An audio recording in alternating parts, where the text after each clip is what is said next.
दिनै 18 मे थामहिनबा गोथार बर' बिजों सानखौ जेरावबो फालिनाय नुनो मोन्दों। बबेखानि आसामनि गुबुन गुबुन जिल्लाफोराव दिनैनि बर' बिजों सानखौ मेहेरगोनाङै फालिदों।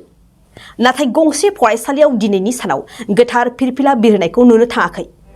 मिन्थिनाय बादिब्ला धेमाजि जिल्लानि गगामुख हालामनि उत्तर नलबारि बर' गुदि फरायसालियाव दिनै फिरफिला बिरहोनायखौ नुनो मोनाखै। गाहाय फोरोंगिरि किलफर बाग्लारिनि सामलायनाय उत्तर नलबारि बर' गुदि फरायसालियाव दिनै बर' बिजों सानाव फिरफिला बिरहोयैनि सायाव जोंनि बड'लेण्ड बुब्लिनि खौरांगिरि बिमल गयारिनि मोनसे एक्सक्लुसिभ रिपर्ट।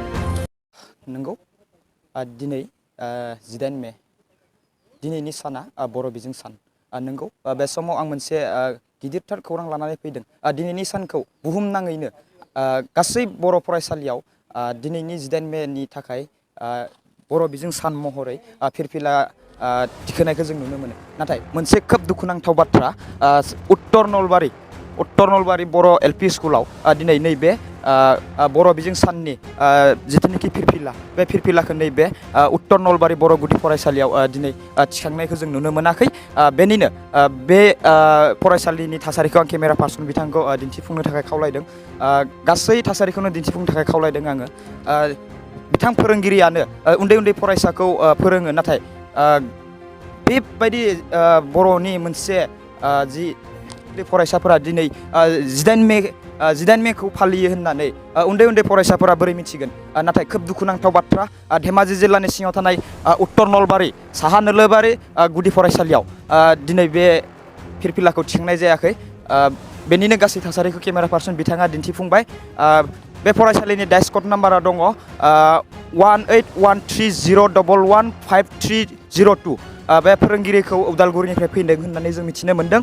नाथाय बे गाव फरायनाय समाव बिथाङा 18 मेखौ बर' बिजों सान महरै फालिनायखौ बिथाङा मोनदोंना मोनाखैमोन। नाथाय खोब दुखुनांथाव बाथ्रा सासे गाहाय फोरोंगिरि जानानै बियो उन्दै उन्दै फरायसाफोरनि थाखाय दिनै 18 मेनि फिरफिला गोथार फिरफिला बिखौ बिथाङा दिन्थिनानै देखायाखै। नाथाय खोब दुखुनांथाव उन्दै उन्दै फरायसाफोरा बे 18 मेखौ बोरै बर' बिजों सान होननानै मिथिनो मोनगोन।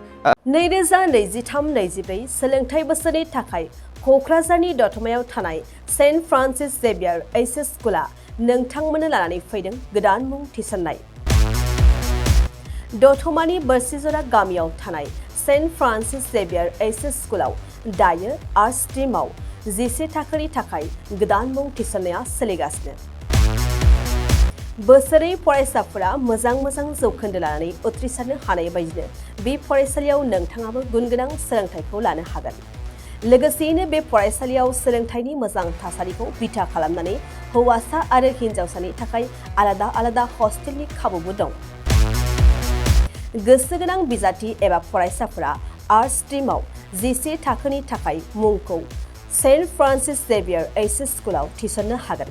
मुं थिसननायनि बागै आबुं बाथ्राखौ मिन्थिनोब्ला नैबे मबाइल नाम्बार 7637819350 एबा 6900559217 आव थोंजों सुलाद लानो हागोन।